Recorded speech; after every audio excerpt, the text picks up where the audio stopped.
penyangga-penyangga genteng-genteng itu kelihatan dari kamar Syafi'i. Lari keluar sambil minta tolong. Weh, tolong, tolong, tolong, tolong. Ya makanya, itu kamu kualat kalau seperti itu.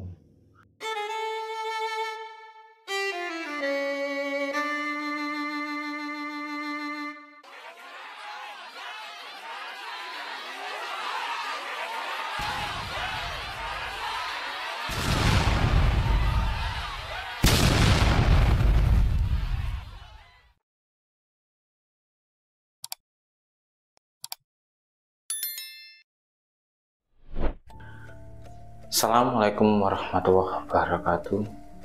Kembali lagi di Sai Dimensi. Di Sai Dimensi pada kali ini akan menceritakan sebuah cerita kisah yang dikirimkan oleh sobat Sai Dimensi yang bernama Syafi'i. Syafi'i ini mengirimkan kisah ceritanya tentang penggalian kuburnya, yang di saat itu Syafi'i waktu menggali kubur itu menemukan sebuah tempurung kepala atau tengkorak yang masih utuh dan hanya menemukan satu tengkorak itu. Pada saat itu di tahun 2019, tepatnya di bulan September pertengahan, Syafi'i ini bekerja di salah satu perusahaan yang bergerak di bidang jaringan, dan si Syafi'i ini seringkali juga tidak berada di rumah. Dan saat kejadian ini si Syafi'i kebetulan sedang libur 1 minggu karena habis dari luar pulau. Dan Syafi'i ini berdomisili yaitu di perbatasan ujung Kabupaten Semarang dan di antara perbatasan Kabupaten Semarang dan Kabupaten Boyolali. Di salah satu desa yang ditinggalin Syafi'i, saat itu Syafi'i sedang bangun tidur jam 9 pagi sambil menikmati kopi dan beberapa batang rokok yang Syafi'i hisap. Itu samar-samar Syafi'i mendengar berita dari masjid yang mengabarkan bahwa ada berita lelayu di kampung tersebut. Pada saat itu Syafi'i langsung bergegas untuk mencari informasi atau mendengarkan secara detail siapa yang meninggal pada hari itu. Dan pada akhirnya si Syafi'i tahu yang meninggal yaitu namanya untuk disamarkan yang kita sebut saja yaitu Mbah Parti. Mbah Parti meninggal esok hari, di pagi hari tepatnya jam 6 pagi, dan baru diketahui oleh saudaranya itu dan baru disiarkan itu jam 9 pagi. Saat itu Mbah Parti sempat dirujuk ke rumah sakit, tapi berhubung tidak bisa diselamatkan lagi Mbah Parti karena sudah usia Mbah Parti ini udah rentan tua ya, yang udah mbah-mbah atau nenek-nenek yang usianya itu lebih dari 70 tahun bahkan 80 tahun. Untuk masuk ke ceritanya sebenarnya masih banyak cerita yang harus disampaikan Syafi'i, tapi ini kita rangkum saja buat sobat dimensi dan termasuk saya sendiri bisa mengambil sebuah hikmah atau pelajaran dari cerita ini. Di pagi hari tadi Syafi'i setelah mendengar kabar berita Mbah Parti meninggal, itu Syafi'i langsung bergegas untuk bersosialisasi atau ikut gotong royong untuk membersihkan rumah dan menata kursi-kursi yang pada saat itu agar tamu-tamu dari Lelayu itu dan rumah Mbah Parti itu sudah bersih dan tertata, agar Lelayu yang datang itu bisa duduk di kursi ketika memang harus masuk ke rumah itu terlalu padat orangnya. Dan saat itu orang yang datang Melayu itu ya cukup banyak, dan sampai di rumah Mbah Parti memang sangat ramai seperti itu, seperti tradisi di kampung atau di perdesaan. Itu banyak ibu-ibu juga yang bawa tenggok-tenggok kecil terus untuk melayat. Dan ada juga bapak-bapak yang tidak bekerja ataupun yang dari sawah itu pulang untuk membantu membersihkan rumah atau mempersiapkan proses pemandian dan proses pemakaman dari Mbah Parti ini.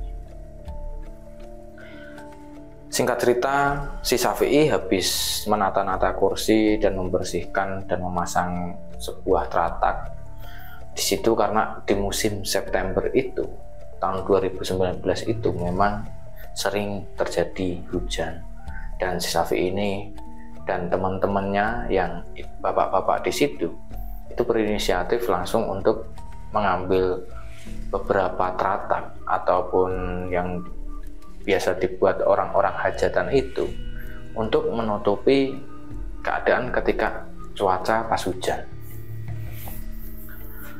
Singkat cerita, untuk masuk ke ceritanya, si Syafi'i bergegas dari rumah Mbah Parti terus langsung menuju ke pemakaman dan di situ proses untuk penggalian kubur. Di sana juga banyak bapak-bapak dan banyak juga anak muda yang di situ ya, termasuk masih ada saudara dari Mbah Parti itu berada di kuburan untuk pemetaan Mbah Parti mau ditaruh di mana untuk kuburannya. Singkat cerita, untuk ukuran dan penetapan lokasi untuk pemakaman Mbah Parti ini itu sudah ditetapkan bahwa di sebelah utara dekat dengan suaminya. Nah, pada saat itu si Syafi'i ini ikut untuk bergotong royong dalam penggalian kubur Mbah Parti, karena di sebuah desa itu tidak ada job desk ataupun job khusus untuk penggali kubur ya. Gambaran saja, untuk penggalian kubur atau sebuah prosesi pemakaman itu masih mengandalkan gotong royong. Siapa yang mau untuk menggali kubur dan siapa yang bisa untuk menggali kubur. Jadi masih asik kalau didengar kalau misalnya sistem gotong royong itu. Jadi beda dengan kota ya. Kalau kota kan ada job desk khusus untuk penggali kubur, si A, si B, si C gitu. Tapi kalau di desa itu enggak. Lebih ke kesadaran diri masing-masing untuk terjun untuk ikut menggali kubur seperti itu. Singkat cerita, kuburan Mbah Parti terus digali dan digali. Terus pada saat itu kedalaman sekitar 1,5 meter ke bawah, mungkin kurang lebih 1,5 meter itu, si Syafi'i yang ikut menggali, dan pada saat itu dia memegang cangkul, dan tiba-tiba cangkulnya itu terkena sesuatu yang dia pikir itu kena batu lah, karena suaranya ini seperti besi ketika dipukulkan ke batu. Jadi suaranya memang seperti batu. Tapi alangkah terkejutnya si Syafi'i bahwa ketika dilihat itu warnanya putih kecoklat-coklatan. Ketika terus digali, itu rupanya si Syafi'i tadi pada saat mencangkul itu mengenai kepala atau tempurung, atau yang biasa disebut tengkorak kepala. Syafi'i saat itu kaget, terus mengumumkan bahwa dia menemukan tempurung kepala tadi ke orang-orang yang ikut menggali. Ini bekas makamnya siapa, kayak gitu. Syafi'i menanyakan ke bapak-bapak yang ada sekitar situ. Ini bekas makam siapa ya, kok ada tempurung yang kena, kayak gitu, yang kena. Nah, bapak-bapak di situ itu tidak tahu bahwa makam siapa dan punya siapa, kayak gitu. Karena kuburan ini, karena kuburan di dalam satu dusun ini itu ada dua, dan yang di salah satunya itu di pinggir jalan, dan yang satunya ini itu agak masuk melewati perkebunan sedikit. Nah, kebetulan Mbah Parti itu memang rumahnya dekat dengan perkebunan yang dekat dengan pemakaman tadi. Yang kedua, ya lebih gampangnya untuk kita sebut itu pemakaman lama dan pemakaman baru. Dan pemakaman baru yang baru ini itu berada di pinggir jalan pas, samping jalan pas. Dan pemakaman yang lama itu berada di tengah-tengah kebun, seperti itu. Dan termasuk wingit juga kabar-kabar isu dari orang-orang setempat situ atau masyarakat setempat situ untuk kuburan lamanya ini. Nah, singkat cerita, Syafi'i menemukan tempurung kepala tadi. Itu digalilah tempurung kepala tadi, terus memang sengaja ingin diambil karena untuk kedalaman itu belum mencukupi untuk kedalaman dari pemakaman kuburan Mbah Parti ini, sehingga mau nggak mau harus diambil untuk tempurung kepalanya. Nah, pada saat itu si Syafi'i ambil dan masih utuh dan tergores sedikit karena kena cangkul itu di sebelah kiri dari tempurungnya tadi. Nah, pada saat itu diambillah oleh Syafi'i ini, ditaruh, terus inisiatif dari Syafi'i, langsung Syafi'i naik, terus si Syafi'i ini berinisiatif untuk membersihkan tempurung kepalanya tadi. Nah, tapi tidak diduga malah dibuat mainan sama Syafi'i. Nah, kisah cerita ini sebenarnya dari sini. Dan tempurung kepala ini dibuat mainan oleh Syafi'i, seperti timang-timang kayak bola kayak itu, dinaik-naikkan, dilepas dari tangan, dinaikkan, dilepas.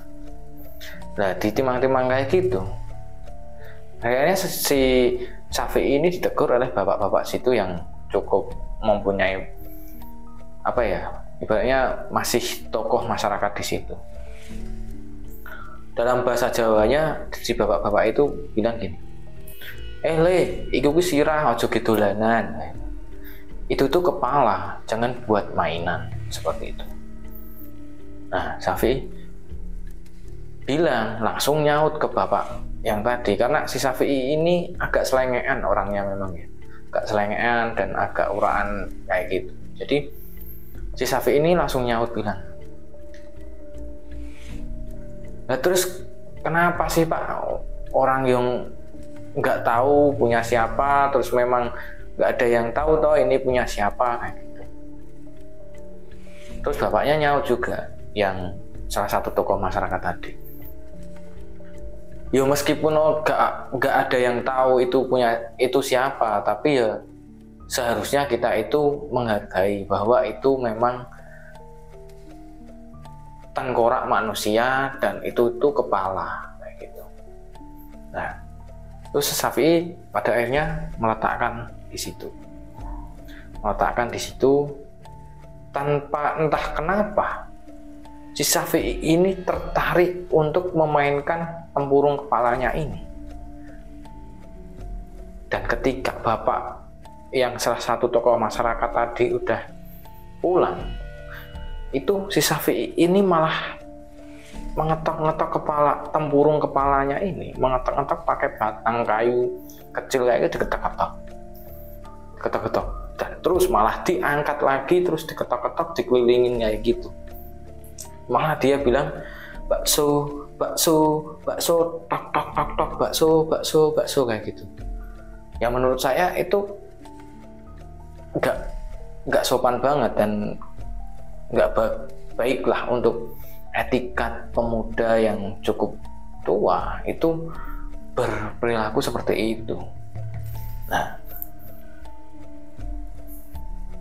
dari kejadian mempermainkan tempurung kepalanya tadi, itu si Syafi'i memang banyak yang ngomongin di situ.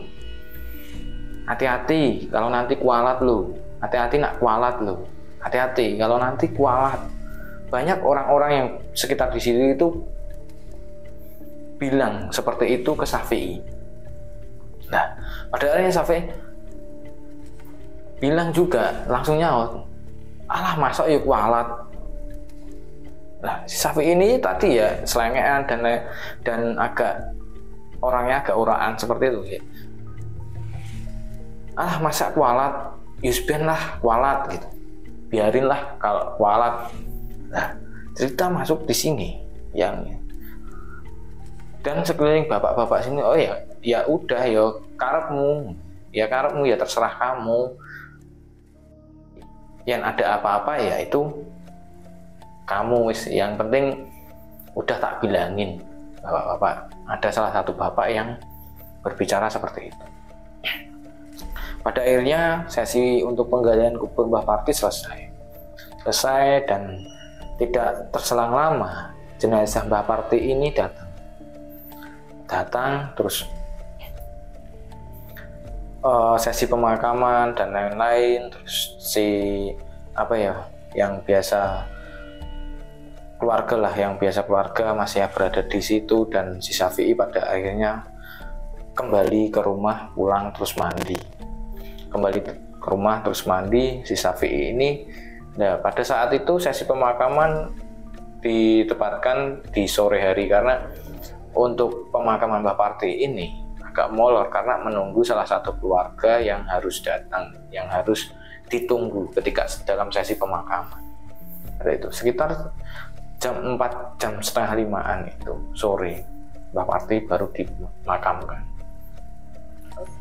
Nah, singkat cerita, Syafi'i udah pulang, udah mandi, udah berberes dan udah bersih-bersih dari gotong royong pemakaman Mbah Parti tadi. Singkat cerita, si Syafi'i ini pergi main pakai motor, terus dia pulang agak larut malam, sekitar jam setengah 11-an. Nah, si Syafi'i ini tinggal di rumah sendirian karena orang tuanya itu di rumah yang lama dan si Syafi'i ini tinggal di rumah yang baru, yang kebetulan si Syafi'i ini membuat rumah dari hasil jeripayahnya sendiri, bekerja. Nah, pada malam tiba-tiba Syafi'i ini merasakan kepanasan yang gerah yang cukup meresahkan si Syafi'i ini. Tiba-tiba gerah, terus dia membuka baju, duduk di depan, terus masuk lagi, kayak orang yang bingung seperti itu. Nggak tahu ya apa energi dari yang dikatain dari bapak-bapak yang di kuburan tadi tentang kualat ataupun tentang resiko mempermainkan tempurung kepala orang meninggal, itu memang ada juga kayak gitu. Nah, singkat cerita, si Syafi'i ini dia berbaring menghadap ke atap rumahnya.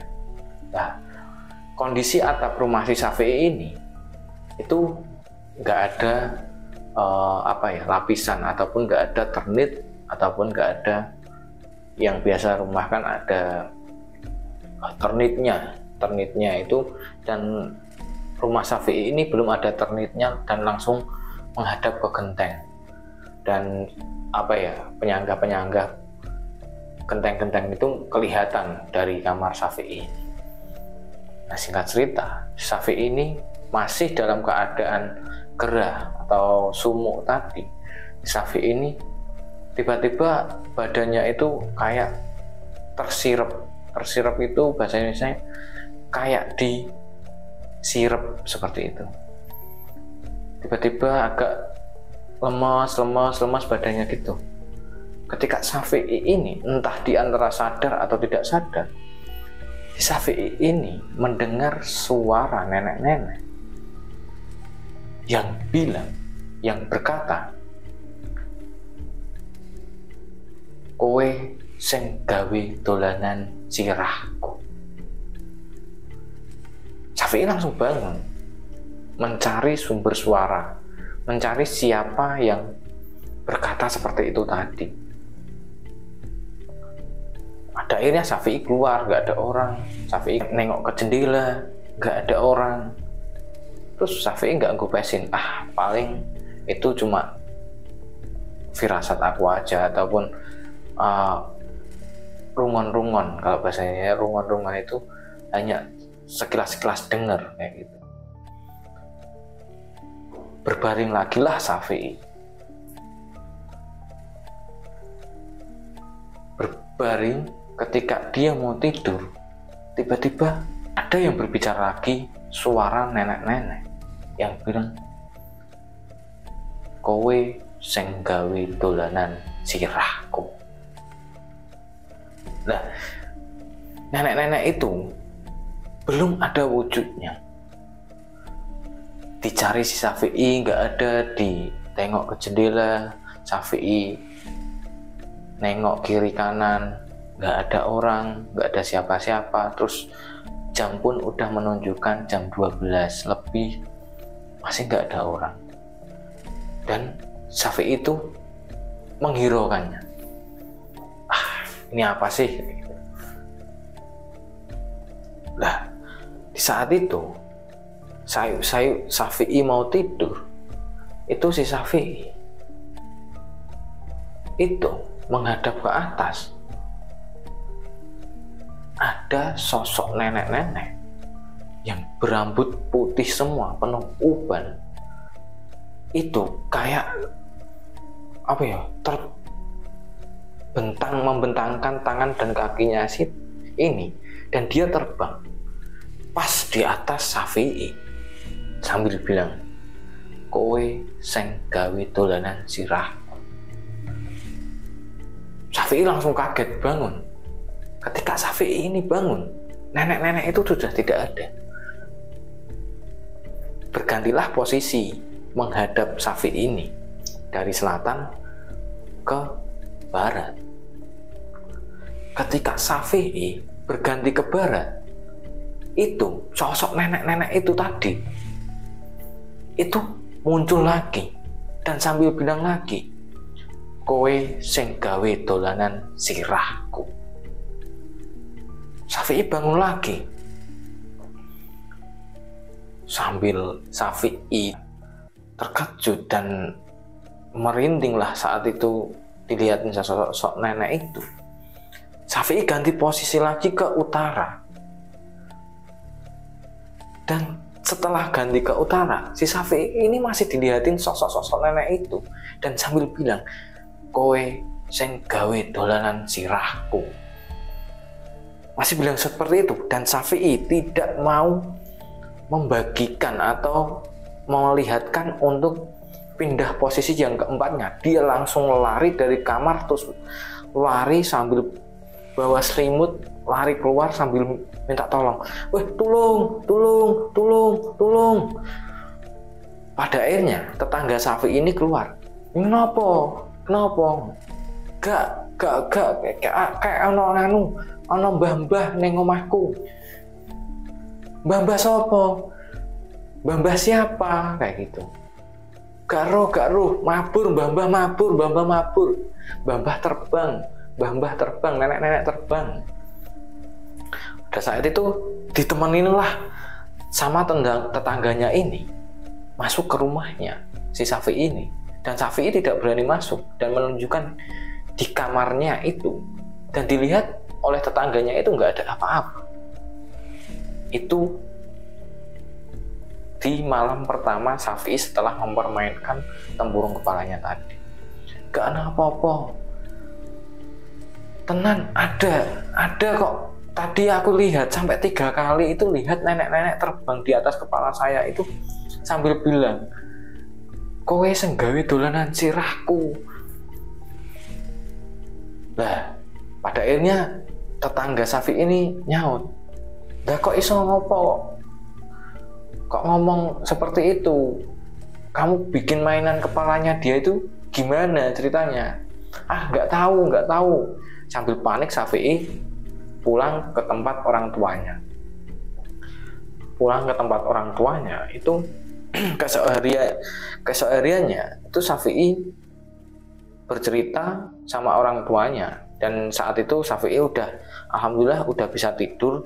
Dia tidur di posisi depan TV seperti itu. Biasa kalau di kampung itu depan TV itu ada kasur, dan kebetulan di situ itu ada bapaknya Syafi'i, dan Syafi'i tidur di sebelah bapaknya seperti itu.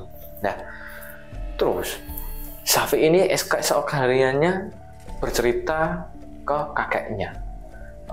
Untuk kakek Syafi'i ini kebetulan salah satu sesepuh juga di dusun Syafi'i tinggal. Nah, Syafi'i ini bercerita sama kakeknya dan bercerita bahwa kemarin itu Syafi'i menemukan tempurung kepala pas penggalian kubur Mbah Parti, menemukan tempurung kepala, terus saya buat mainan, terus saya ketok-ketok pakai batang kayu seperti itu. Nah, mbahnya ini langsung marahin Syafi'i. "Lah tingkah polahmu kaya ngono le." Bahasa Jawanya seperti polahmu kok kaya ngono le. Kalau di bahasa Indonesia kan, kok kelakuanmu seperti itu. Ya makanya iku kamu kualat kalau seperti itu. Ya wis, nanti Mbak Simbah ke makam Mbah Parti, terus nanti Mbak Simbah berdua ke sana meminta maaf sama, yang intinya kamu meminta maaf sambil membayangkan nenek-nenek yang tadi malam ditemuin, terus kamu minta maaf di situ biar nggak diteror lagi. Intinya begini ya Sobat Dimensi. Nah, untuk apa ya, seberapa nakalkah kita, seberapa cengengesan kita, yang pasti kita harus tahu tempat dan tahu adab juga. Kalau memang nggak boleh mempermainkan hal-hal yang mungkin tidak patut untuk dimainkan, seperti itu Sobat Dimensi. Dan teror yang dialami Syafi'i ini kemungkinan besar itu adalah tanda ataupun dari sosok nenek-nenek ya tersebut yang mempunyai tempurung kepala tadi. Dan untuk hal yang bisa kita ambil positifnya di sini, ya seharusnya kita sebagai manusia yang mungkin belum mempunyai cukup ilmu dan pengalaman, alangkah baiknya jika berada di tempat ataupun berada di suatu tempat ada kejadian apa, sebaiknya kita tetap menjaga attitude, seenggak-enggaknya kesopanan dan santunnya kita. Nah, di sini hikmah yang kita ambil, seburuk-buruknya apa memang itu yang dilakukan oleh Syafi'i, tapi Syafi'i tetap gentleman, mau meminta maaf dan mendatangin dan mau minta maaf di makam Mbah Parti yang ditemukan tempurung kepalanya tadi. Oke Sobat Dimensi, semoga Sobat Dimensi tetap selalu berbahagia dan semoga dijauhkan dari hal-hal yang buruk yang ingin menimpa kita. Cukup itu. Wassalamualaikum warahmatullahi wabarakatuh. Semoga di cerita Syafi'i ini kita bisa memetik hal-hal yang baik dan yang positifnya yang pasti kita ambil hikmahnya.